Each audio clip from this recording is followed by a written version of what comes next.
Welcome in, ladies and gentlemen, to another edition of All Access AM. I am Billy Embody. Thanks so much for watching. Happy Friday to all of you guys. 1 week out from Memorial Day weekend. So you got that going on. You're, of course, hopefully you had a great Mother's Day weekend last weekend. And in between all of that, we have ACC Spring Meetings, which, by the way, for those of us in the media space, you have to knock Mother's Day out extra, extra special because you leave the next morning for a place like Amelia Island. Pretty nice, good spot for the league to hold its annual meetings. And for most of us, you're going without your better half. So kind of tough deal there, but still put the feelers out to maybe change that up a little bit. Maybe wake up Monday morning already there next year. We'll see. But I can tell you this: beautiful setting at the Ritz-Carlton in Amelia Island for ACC Spring Meetings. We wouldn't necessarily be staying there next year, but we didn't stay there this year. So it's not like we've set a precedence that we got to meet if we do get the better half to go. But we were excited to recap what was a wild week for us, taking All Access AM to ACC Spring Meetings. And it's one of those weeks where I didn't really know what it would be like, because to set the stage for you, you walk into the Ritz, and this is the case at, I think, SEC Spring Meetings, which I've been to before, but you've also got Big 10 and Big 12, which are coming up. And I think those are different setups, different feels. But I think very similarly to the SEC, which I've been to in the past, the ACC is this moment where there's a lot more relaxation among the administrators, among the coaches. They're much more approachable. They're not being ushered to and from an ESPN set to a sit-down interview to a podium like they are at ACC Media Days. And so for me, this has been, since SMU got into the ACC, kind of my circled event that I wanted to get to. And so to make it happen this year, really thankful for my wife to let me go, obviously, number one, but because it is one of those things where you're going down there with no guarantee of anything. And you're trying to go and get a feel for the league, trying to build some sourcing, build some relationships across the league, so that when maybe we pick up the phone in August, or let's just say July, and we try to say, hey, let's get somebody on from X school, we have maybe a relationship that's been built at another program where we can then bring them on All Access AM. And at the same time, there's no scheduled media session. The only one that was scheduled was Jim Phillips Wednesday morning after things wrapped up there in Amelia Island. Funny enough, Jim Phillips leaves the podium that they set up for him, and the sun came out maybe like 20 minutes later, and it kind of opened up. And the whole week, for the most part, was kind of rainy, windy, really nasty storm, I think, Monday night into Tuesday morning. And so it was a perfect backdrop for what is a wild, unpredictable time in college athletics. And that was really the backdrop and much of the conversation around this league and leagues across college sports is what are you going to do with the playoff? What are you going to do with NIL and revenue sharing? And the Nebraska ruling came down on Monday, which I think was perfect timing for the ACC to almost be a little bit on the forefront as far as maybe some of the initial takes from Brian Seeley, the CSC CEO. You had him there, which was nice. And of course, some of the coaches could kind of comment on it and give a little bit of a feel. So for this show, I want to dive into the playoff. That was largely the conversation on Wednesday with Jim Phillips. That was largely the conversation around what most of the coaches were taking a stand for or against in the course of the week, from Monday afternoon into all day Tuesday and then Wednesday morning. And I'll have some extra notes on, let's say, like tiebreakers, TV, things that kind of pertain to the playoff. And I want to hit on those. And then next week, when we kick off the show in kind of one of those months, but we've got another trip coming up here, and work trip next week. And so we'll pre-record Monday's show. We probably won't go Wednesday, Thursday, and we'll probably be back here Friday. And so that is kind of the layout, just kind of this wacky time of year with some of this. And hindsight 2020, we're sitting here on Friday holding All Access AM because, of course, Number one, I said, hey, look, we're going to have uh, shows Tuesday, Wednesday, Thursday. Well, ACC spring meetings and the setup is not conducive to us getting up and doing a show.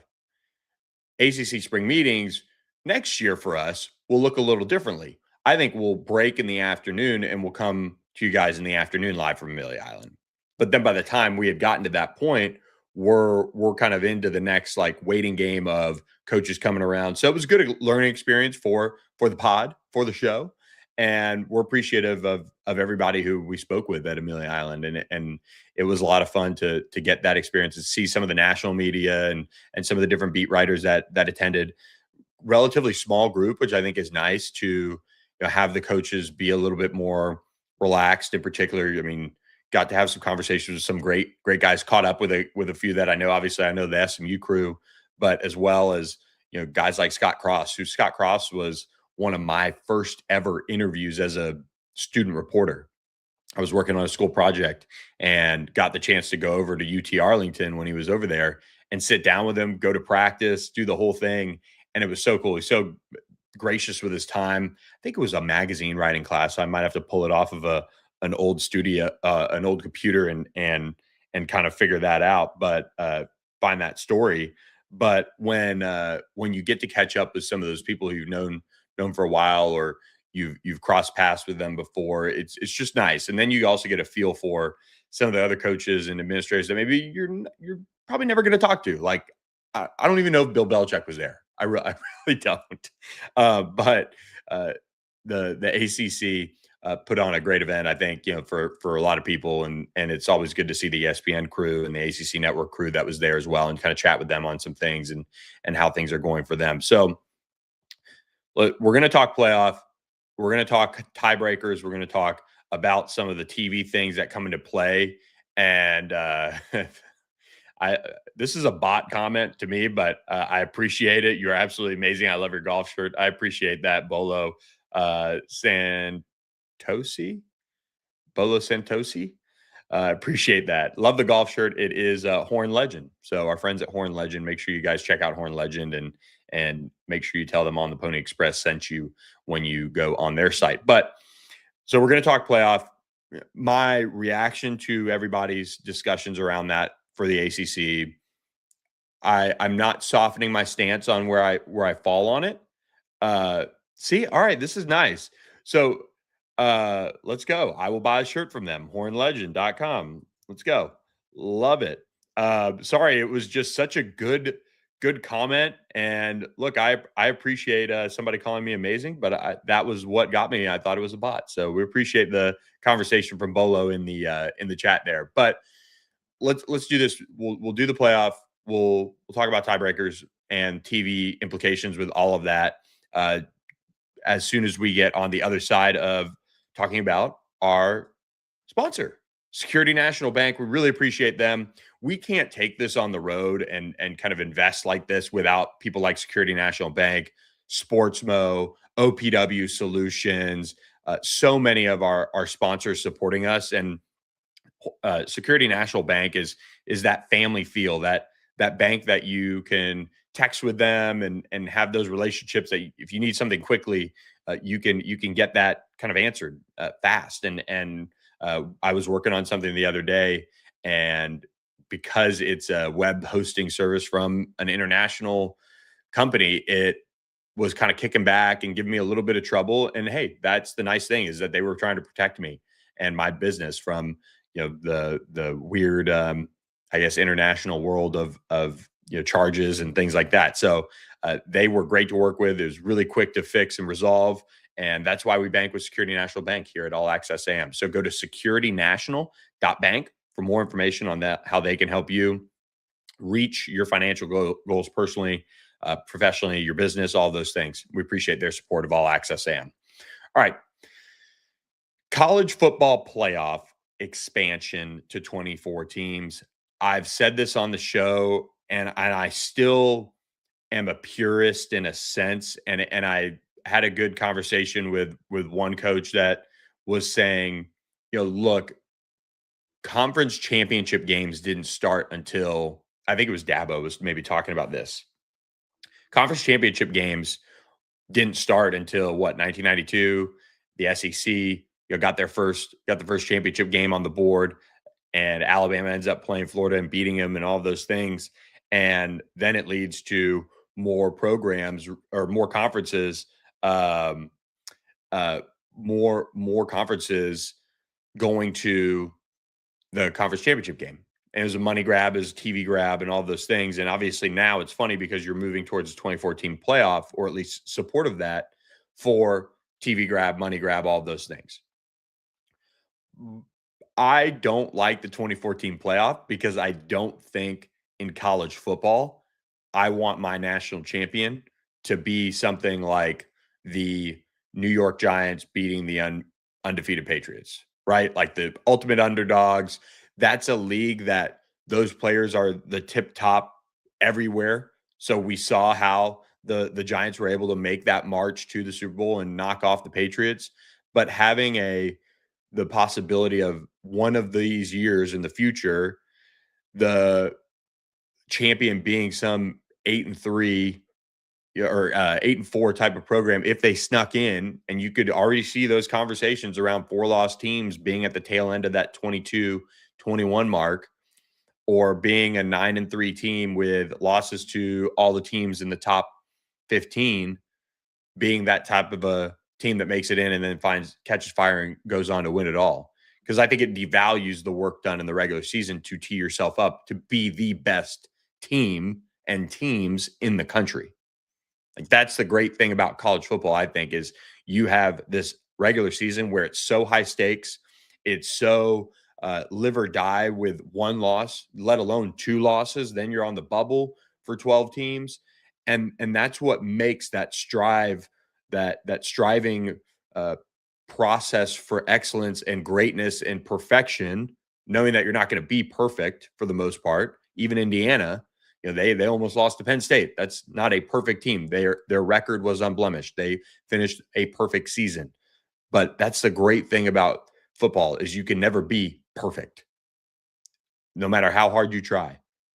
But you have a regular season that forces you in the current setup to have that type of a mentality that is never going to change, in a sense, with the 12-team playoff. You have to strive for that perfection to make the college football playoff, to have a shot to win it all, and to crown a champion like that with most likely 1 to 2 losses, depending on the state of your conference championship status. If you played in it and then you lost, things like that. That's what I want my champion to be. That's why I think 4 teams was even fine. Like, I really do. And because I know you're going to always have that conversation around, okay, teams that coulda, shoulda, woulda made it. And I think now college football has gotten to the point where you do have a little bit more spread out talent-wise, that you can be at 12. And I think 12 is a good number. I would say 8's a good number. My whole standpoint is I want my national champion of college football, because there's only 12 games, 13 if you play in the conference championship. There are only that few opportunities. And if you are that good that you go through the regular season with no losses, 1 loss, maybe 2 losses, that you can crown yourself a national champion. I think when you end up getting down to that 3, sometimes even 4-loss opportunity to win a national championship, it just it devalues it a little bit. Even if you can say, look, well, they still got to go win 4 games against really good teams. Yes, they do. But to get in to a 12-team playoff, you still got to win 10 games against really good teams. You got to win 11 games. You got to do this. You got to do that. So it just kind of moves the whole overarching, position of it all. Like, let's go play a 17-game college football season and just crown a national champion at the end, or co-share, or just have a national championship game, 1 versus 2. I mean, that would make. Could you imagine if the NFL had to go through a 17-game regular season and it had to be perfect, and the Super Bowl was 1 game with the top 2 teams at the end? I mean, that would be wild. It'd be different. But that's what I think makes the college football regular season in part so great, is that strive for perfection. And instead now you can look at playing a much maybe more difficult schedule with the 2014 playoff.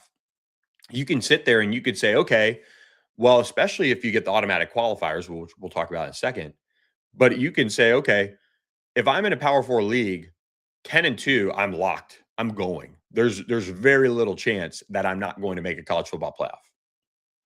And so when your schedule comes out, you say, oh, okay, let's take SMU's, for example, last year. Say, oh, okay, all right.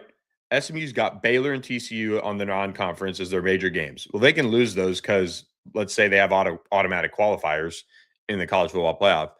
You can lose them, or maybe as a fan, maybe I just don't need to go in a sense. All right, well, then let's push ahead and let's say, all right, well, Miami's on the schedule. That's a tough one. Well, they can lose that one. And guess what? They're still going to be one of the top teams in the ACC.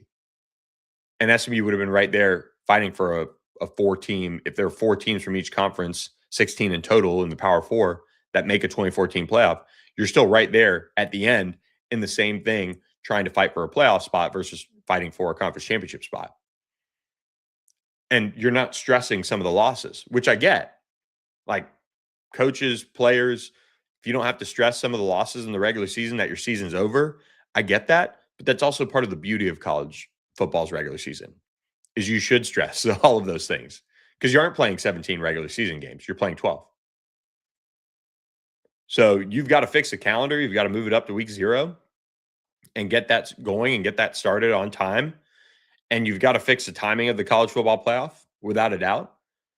But that's the main reason why I'm not in favor of the 2014 playoff. Still not. I don't feel as bad about the 2014 playoff the way look, everybody makes good points. Everybody brings up this or brings up that. I don't mind some of the points being made and how they were able to get those across. And it made me think of it a little differently. But that's why I like 12, because I think you get a true, deserving national champion that everybody can be proud of in a sense, right? That's the big thing for me. The 2014 playoff would be four games. Be 4 games that you still have to go and win a national championship. It doesn't change. It doesn't change the number of games from, I believe, the 12 team. Pretty sure. So when you dial all of that up, yeah, to win the 12 team playoff, you got to win 4 games. To win the 24 team bracket, you got to win 5. So even more, which makes it harder, of course, for the 15 to 24 seeds to win it. And you have 8 buys into what would be I guess, the round of whatever. So I'm that is why I'm not in favor of the 2014 playoff. I don't want my national champion to be watered down. I just don't. Regardless of how many games you want to play in a 2014 playoff. Because it devalues that process in the regular season of striving for greatness.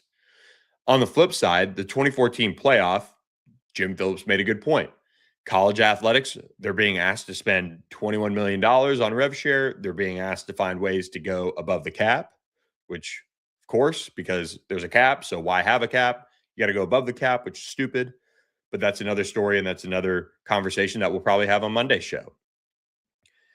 But you go out there and you ask all those athletic departments to be that type of an investor in the sport and an investor in coaches and in players and staff and stadiums and do all these things that a Virginia and a Duke and an SMU and Virginia Tech are doing again and pouring money into. And we saw what it did for Miami, and we've seen what it's done for SMU. You've seen what Louisville's having to do for Coach Brom now. You do all of these things, and you're saying, okay, all right, well, you still got to make a 12-team playoff, which, by the way, right now, there's an AQ for a G6 team. There's 4 automatic bids. And there's this, there's that. Or actually, I don't even know if there's automatic bids anymore, but I think there are. And you have all of these things that are in play. And so your access window is so small. So small. And that is a tough pill to swallow for programs that are investing, that are trying to make it happen. Virginia's trying to make it happen. Duke's trying to make it happen. They're trying to take their programs and put them in the playoff. You can see that. Nobody's going to sit there and say, "Oh, Duke, like not really committed." Spending $4 million on Darian Mensah last year. They're trying. So Jim Phillips' main point was access.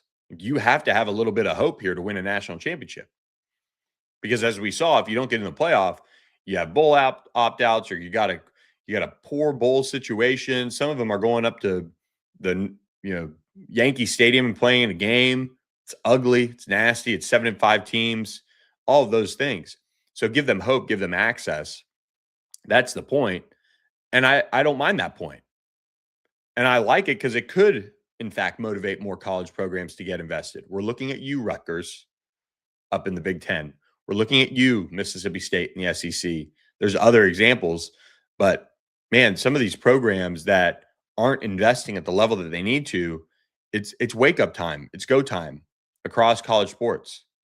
Because if this 2014 playoff ends up being some restructuring where half the NFL teams, almost half the NFL teams get in, well, guess what? Maybe college football goes, you know what? We're going to operate under our own umbrella one day, and we're going to be our own league, and we're going to treat football differently.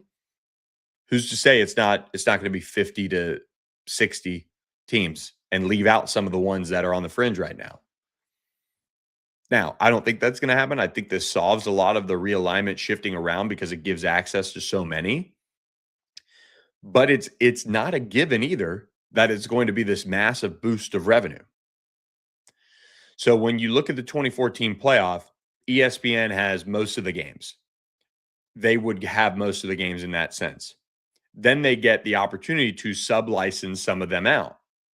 ESPN doesn't necessarily want to spend on, playing Army, Alabama in the 2014 playoff bracket. They don't want to do it. Like last year's, I think last year's, I'll pull up what it would have been in just a second, but the bracket would have been pretty brutal in the opening rounds.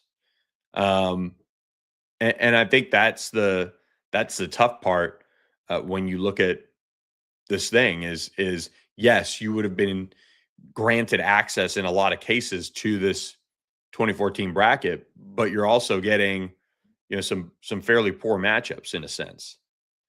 And that's the hard part, I think, for an ESPN to swallow. Like there's no guarantee, and it makes sense why the SEC is for 16, is because they're really in bed with ESPN. They've got the SEC network that makes a ton of money. They've got, just that sense of being different. You don't want, if you're the SEC, for some of those SEC teams to have to play some of the, 14 through 24 in a sense, because this thing, the way it is, it's not going to be a really pretty bracket. And that's why automatic qualifiers are so important. But like the matchups would be, one, reruns of some of the games that we've already seen. I mean, Houston, BYU are in the same conference. You've got, some of these different matchups are just not really what you would want. And that's the tough part for this game, or for this like bracket conversation, is these are games that are already played at times over the course of a regular season. And then ESPN has to sub-license them out and make money off of them to get rid of conference championship game weekend, which is going to be a whole nother bear to tackle as far as, okay, how do you make up that money? How do you ensure that money is going to roll in every year? Those are the hard conversations that administrators are going to have, but nobody's going to want, Tulane, Texas. Nobody wants that. Nobody wants JMU, Alabama in the first round. And then, oh, by the way, if Alabama's the 9th seed, then you're complaining about how you're seeded, right?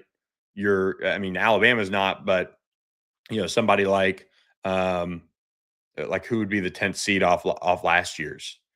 Miami would be like, well, why are we not the ninth seed? Look at what we did in the regular season, or look at this, or look at that. All of this complaining is still going to keep happening. And you're going to give some teams a warm up, a bye into the next round because of the way this thing is seeded and done, and involving the group of six too.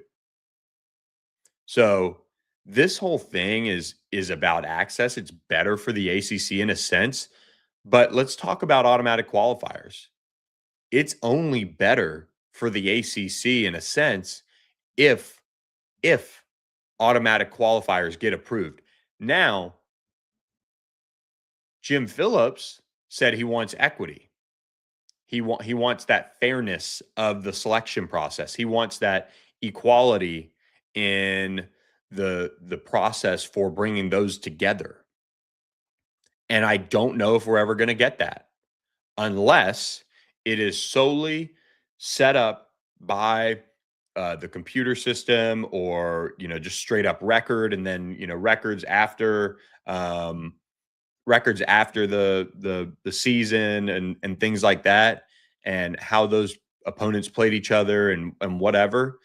But then you have to seed them, and the committee to seed them, I mean, good luck. They're going to use some of the same methodology that is already used. And just think about that pool from 15 to 24.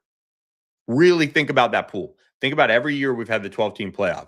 It's been a Texas saying they should have gotten in. It's in last year's case.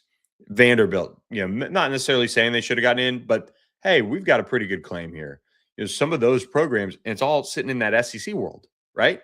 So then you have the seeding aspect of that. So it's almost like you're going to have that SEC seeding up at the upper edge of it, and they're going to end up having those home games, and they're going to face off against ACC, Big 12, some of the tail end Big 10 teams. So all of this is going to get seeded in a way that people are going to complain as well. So how do you fix that? How do you make that a little bit more fair in a sense? Now, win your games, control your own destiny, do all those things, which is exactly the same situation we're in right now with the 12-team playoff. And Brett Lashley said it in one of his interviews. Somebody asked him, what does this mean for coaching carousel? What does it mean for coaches?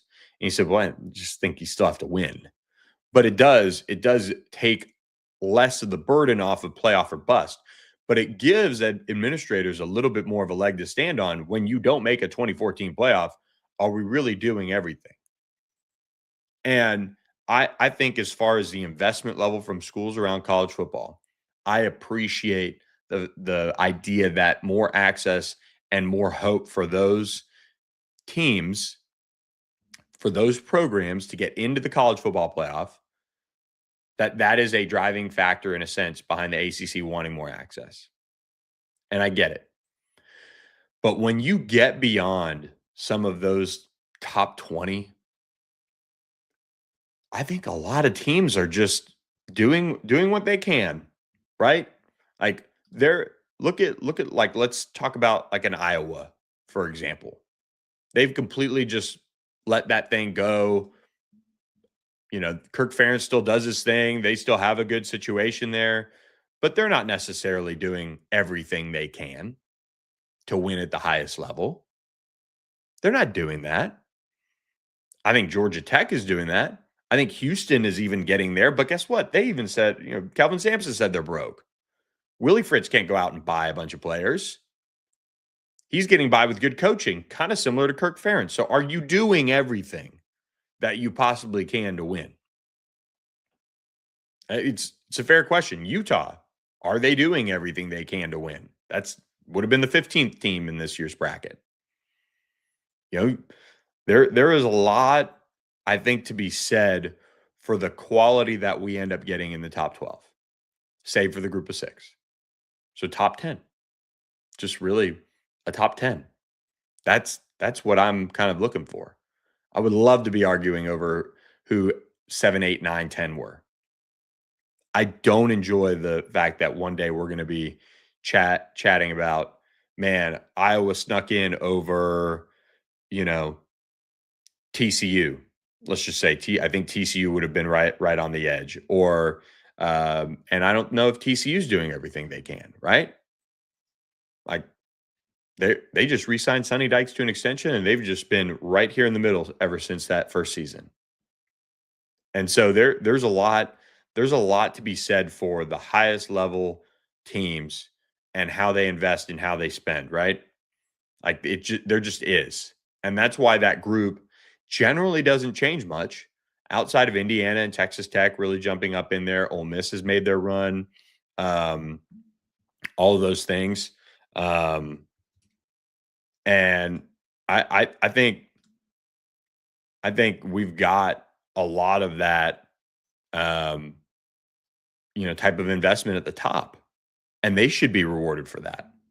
So it's why I go back and forth a little bit on it. I think Rhett Lashley had a really good point on this, and we'll talk about this in just a second. But I do want to remind you guys, first and foremost, if you want your teams to make the college football playoff, whether it's expanded, whether it's the 12-team playoff, you got to get with our friends at Sportsmo and download the app and get ready for the 2026 college football season, so you too can support your program directly with donations to your school's athletic department through our friends at Sportsmo. It's a great way to gamify betting with your friends, challenging your friends to different bets over the course of the college football season. So check out our friends at Sportsmo today. Sportsmo lets you make a more direct impact on the game because it lets you, the fans, fund your favorite college football teams in a straightforward way. In a you win and I'll give way. In a I need you to show me your running game is alive and then I'll donate way. These real-time tax-deductible microfunds lead to impact your team can feel. Every cent you send mixes with every drop of sweat they put in. Form your squad. Boost your friends when a play comes through. A new way to follow the game. And cha-ching, your favorite team. So what do you say, difference makers? Ready to power the play? Sportsmo. Download today.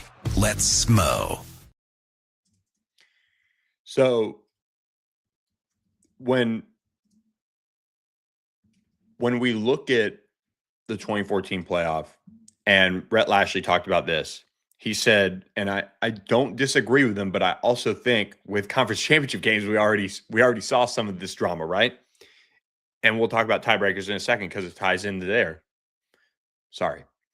When you have games in November, and he said when the first playoff rankings come out and they cut it from 136, so to speak, all the way down to 20, 25, you have a group that is pretty much eliminated.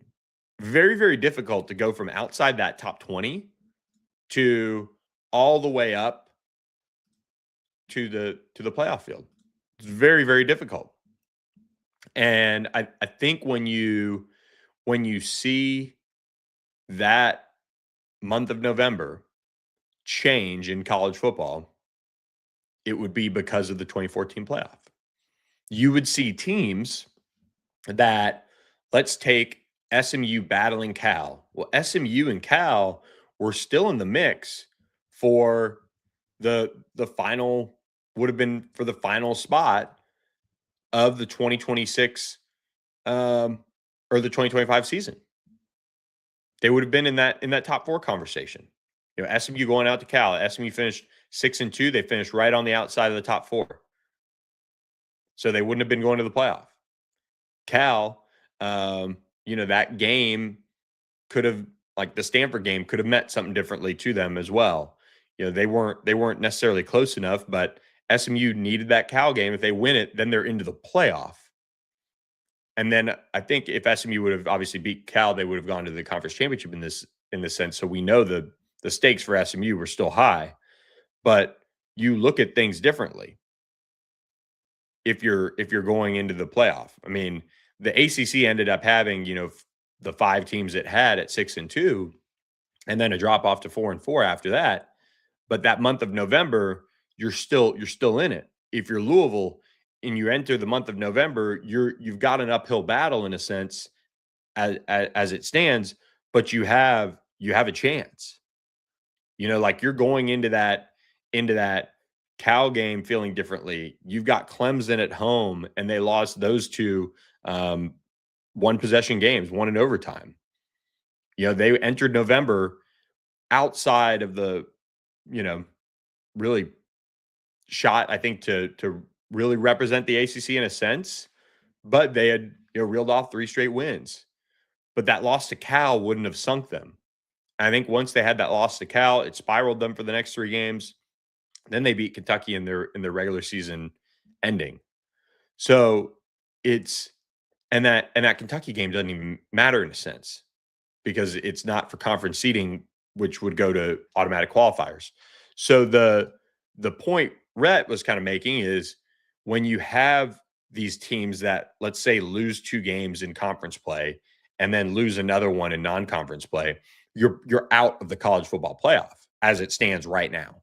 If you have 3 losses and you're an ACC team in particular, and you're most teams in college football, you're out. You're not getting in unless you go play for a conference championship and you get in.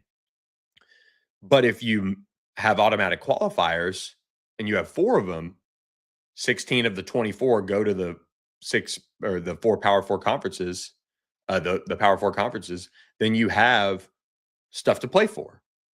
You can schedule, Georgia Tech's playing Tennessee this year. And oh, by the way, they also got to play Georgia. So they have a difficult schedule. But guess what?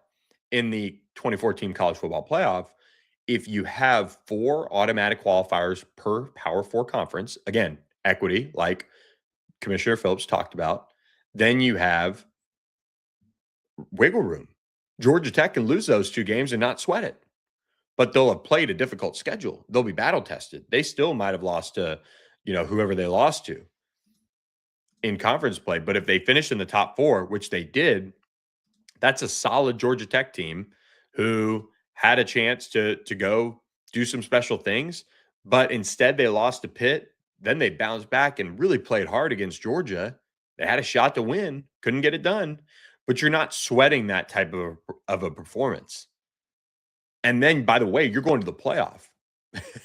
You're going to the playoff, and instead of playing, on November 28th against Georgia, you're going the next week, conference championship week, and you're going most likely on the road with the way Georgia Tech was at the end of the season. Maybe you have an outside shot to host, and you're going on the road and you're playing in a playoff game. Your season continues. And then guess what? If you win that game, maybe there's another bye, maybe there's a this, there's a that.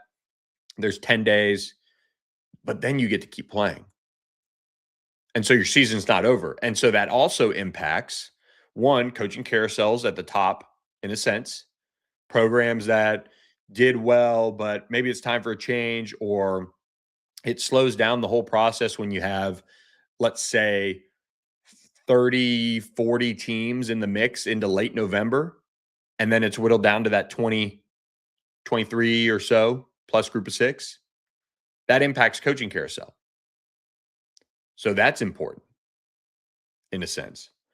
So how does, all of that competitiveness at the end of the regular season, though, impact how you feel about those big non-conference matchups? Because guess what? If you're Georgia Tech and you're Tennessee, and let's say it's a home and home, well, all right, I'm looking ahead at my schedule here, and I really like our opportunity here to go 6-2 in ACC play at worst, right? We've got to, forget about NC State, but we've got Pitt playing well. They got a quarterback, but actually everything lines up pretty well. I'm probably not going to go to Tennessee because I might even face Tennessee in the playoff. So you look at some of those earlier non-conference games as a fan differently, maybe. Because, by the way, you then have to, and we saw this already, guys. This was one of the things that I don't like about the 12-team playoff and how it panned out this year. But the prices were astronomical for some of these early round games. And we saw it with some of the crowds. They were good. TV was great, which explains why all of this is happening. But, man, you look at some of the crowds and how much money it takes to travel to some of these venues. I mean, yeah, you're going to get home games. People are going to show up. We saw some of that. But the prices on the multiple games on campuses and getting to some of these college towns, last minute, I'll add, is just going to be crazy as well. So the 2014 playoff, I really don't think it looks out for fans in a sense. I think we're not far off of the 12-team playoff. Brian Seeley, the CEO of the CSC, got a vote of confidence in a sense, a really weak one, but a vote of confidence nonetheless from Jim Phillips when he said, this thing's only been around 10 months. I say, let's wait and see before we blow it up. The 12-team college football playoff is what, gotten 3 years, 2 years? Let's just wait here a little bit. We know TV viewership is up. We know that there is a great thing happening in a sense with the amount of money being poured in from TV partners with this. But we also know that conference championship games are a really good TV revenue producer as well. And you know that the teams, generally speaking, in the 12-team playoff are the best of the best. You got to fix the group of 6 thing, I think. You really do. You got to watch that. But you have such a good situation with the 12 teams. And you still have conference championship game weekend. Now, conference championship game weekend is still revenue producing at a super high level. But the turnouts for those events are struggling a little bit. But at least you know with that, every year, and you see this on message boards all over, who's booking their tickets? Who's it? Like, you look at the top 5, 6 teams in the ACC from last year, tell me those fan bases don't sit here again and say, I'm at least going to book a room in Charlotte. I'm going to go ahead and book that. And maybe I'll book a refundable flight, or maybe I can just drive. I mean, who's not doing that to save money? Because you know when it's going to be every year. And so there's something for that. So when you look towards the 2014 playoff and you have no idea how you're going to get to some of these places. You have no idea who you're going to play, who the committee is going to seed. I don't think the 2014 playoff is what is best for fans. And I say that as somebody who loves on-campus games. I would rather have the first 2 rounds of the college football playoff on campus. I'd rather that. Because guess what? If you had the 12-team playoff as it stood, you'd have on-campus games. You wouldn't have, the 12-team playoff this year, there needs to be a little bit more of that, extra help by having the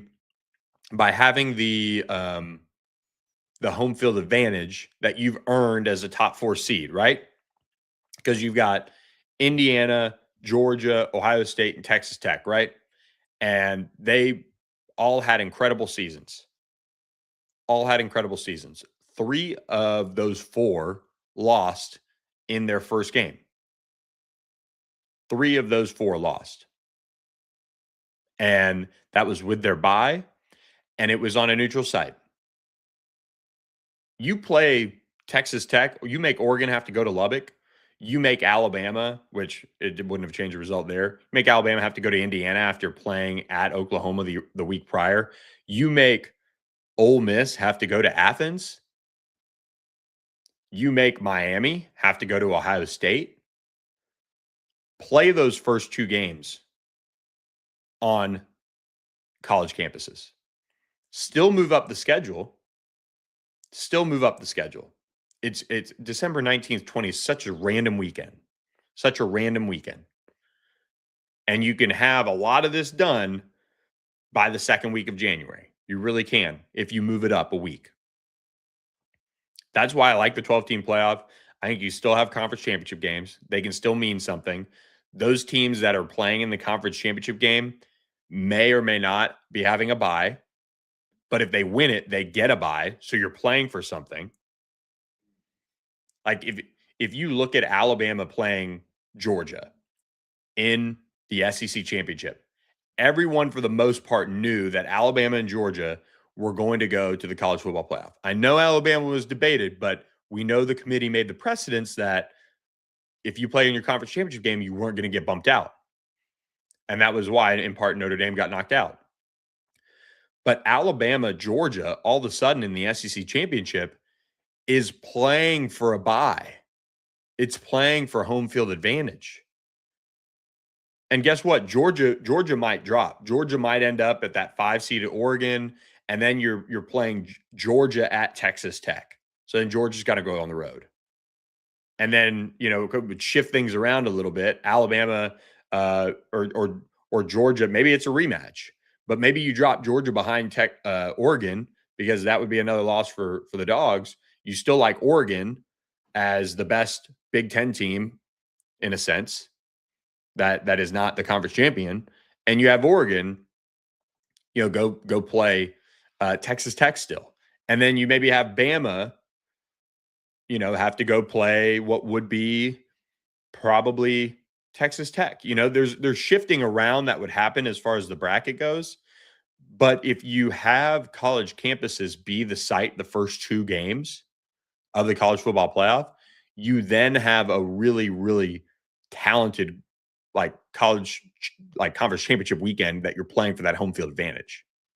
Because I think any of those teams, and I love that they ended up, having it the way they did with the top 4, and you didn't necessarily need to be a conference champion, obviously, with Ohio State being number 2 seed, but that would be a really, really nice carrot if you're playing in a conference championship game. I think to have true home field, not neutral site, not be the higher seed, not be getting a bye, true home field. So that's something that maybe they could work on with the 12-team playoff. But as it stands, the 12-team playoff, I think, isn't liked right now because of the way it's calendared out. That's a huge negative. Playing into mid-January and then late January next year is stupid. I mean, that makes no sense. So they've got things to work on. I'm just saying, don't throw it out. Don't throw it out just yet. Jerry Morphew asks, I appreciate all the chat from Jerry today. Do you think price of gas and flying will impact attendance in games this year? Probably. I mean, probably. But will it then impact price of tickets coming down a little bit because demand isn't there, that it kind of almost evens out? Are you paying more to get there to then pay less? And you might be like, oh, okay, well, that game, if you could get in the door for $150 versus $300, does that change it? Does that change demand on that? So that would be my only question, but I'm sure it will impact some of that, especially as you get into the trips that you have to take, to go watch your team play on somebody's college campus the first weekend of the college football playoff. And then, by the way, man, I really want to go to Miami or LA or New Orleans or Dallas to watch the quarterfinals. And I'm just basing this off last year. I really want to go to those. Well, that's expensive. But you're not even into the semis then. So, man, the expanded playoff has been, I think, brutal on people's pocketbooks. But it's becoming so corporate now. I had a conversation with this gentleman in the, let's just say in the bowl space. And he said, I've been to the national championship game every year for the last 18 years. He said, I don't know if I'm going to go. I don't know if I'm going to be able to go this year. Because, we get this and we get that. We get them at face and all of that. But the face is going up. And then, oh, by the way, if I do have to buy extra tickets to kind of make it work, it's astronomical. I mean, it's crazy to get into it. And part of it was because it was in Miami this year, but it's astronomical to get in. So, and that's trending that way. It's trending to be a Super Bowl. So it's the economics between the fans and TV and how they funnel up to college football right now are so out of whack. I mean, it's the same thing with, seat licenses for some of these NFL stadiums. It's just wild. So I fear that we will have a little bit of a watered down college football playoff that will be 24 teams. It's great for the ACC to get more access, get more teams in, those opportunities to play some of those SEC teams in those opening rounds in particular. Hey, the ACC was 8-6 against the SEC last year. It wasn't talked about enough. So how can we take that and go build on that if you're the ACC? Playing them in the playoff games. That's how you earn respect. And then you got to beat them, though. So that's, Miami did its part this year. But the ACC's got to get another team in.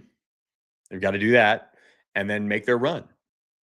So it's a weird time right now. But in closing, the ACC still has tiebreaker work to be done.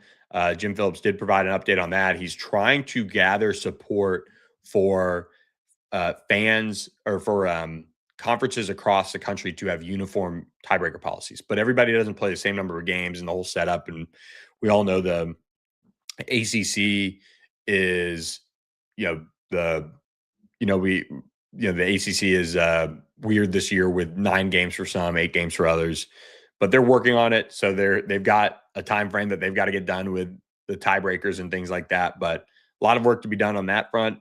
But look, I hope you guys enjoyed. I know it kind of went a little scatterbrained at times on this college football playoff, but it's such a really interesting discussion. It is truly a kind of purist mentality that I fully have.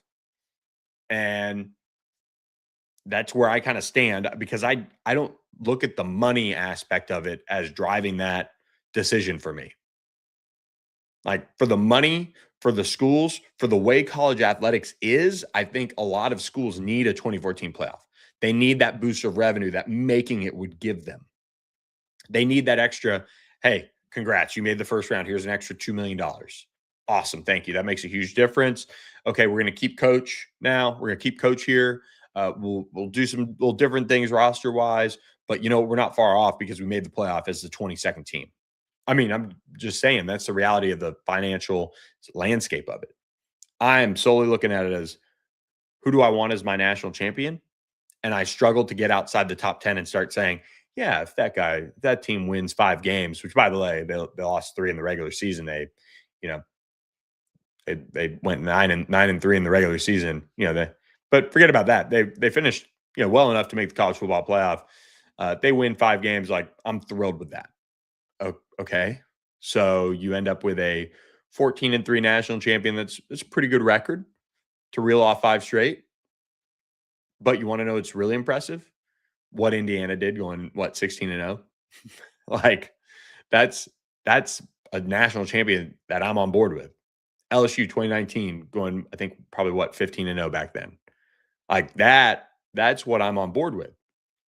I love the teams that have 1 loss. And here's the thing. Ohio State got in. We knew Ohio State was the most talented team in the country the year they won it. We knew it. And they sputtered a couple times, and they rebounded, and they ended up going on a run to win the national championship. And nobody said, in my opinion, nobody really said, that's an undeserving national champion. No, because we knew how talented they were. It wasn't Ohio State sputtering and being a complete train wreck and still making it in and falling super short of their like ceiling in the regular season, with a 3-loss type of regular season. And I think that's what really stood out to me about that team, because you knew how talented they were. You knew they were able to do a lot of the things they ended up doing. And they went, 14-2. Pretty good.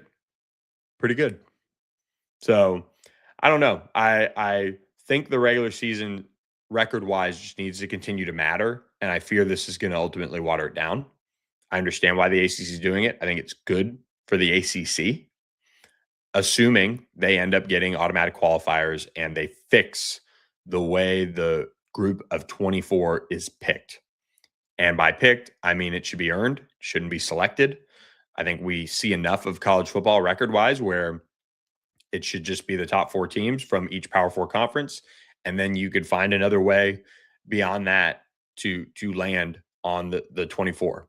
Like, I don't think the BCS is too far off. It really wasn't. And there shouldn't be too much complaining if you're, seeded 13 through 24. Really, really not too much to complain about. You're in it. Some people might get a home game. Some people might have to go on the road, but you made it. Mission accomplished. And at the end of the day, though, this mission for conferences is only just beginning. They've got to battle ESPN that does not want to really go above 12, let alone 14 or 16. And they have a lot of headwinds here. The SEC mainly the big one, but we've got 3 of the 4 Power 4 leagues in favor of a 2014 playoff, and I'm intrigued to see the way it goes. So, look, everybody, we'll be back Monday. I do want to get into NIL. I want to get into some of the things around the CSC, but college football playoff is something that I'm passionate about, and I like the way this sport is heading. I think the calendar has to be fixed a little bit. Got to be brought up. Got to start week 0. Got to do this. Got to do that. But Yes, yeah. The Commissioner Phillips is not worried about the Duke and Amazon deal. Duke struck that deal as its own and was in conversation with ESPN. So that's really why he's not worried about it. Like ESPN was in those conversations, and Duke agreed to play more major games on ESPN in exchange for the rights to do that. So yeah, it's more about Michigan or it's more about the Big Ten thinking that they should own that game. So I don't know. Yeah, I'm right there with Commissioner Phillips. I wouldn't care either. Like the Big Ten came out of nowhere and was like, wait a second, we have a problem with this. Everybody else was like, well, Duke did this and Michigan was on board and ESPN said it was okay for Duke to do this. So what's the problem? Yeah. There are a lot of other problems in college sports. We'll talk about some of those with NIL rev share. What was the temperature in Amelia Island around that? We'll chat about that on Monday. That'll be a pre-recorded show for you guys live 8 to 9 a.m. Central Time right here on All Access AM. I really appreciate you guys chiming in on the chat with me on this Friday. I hope you guys have a great weekend, and we will catch you guys Monday on another edition of All Access AM. I'm Billy Embody. Catch you guys then.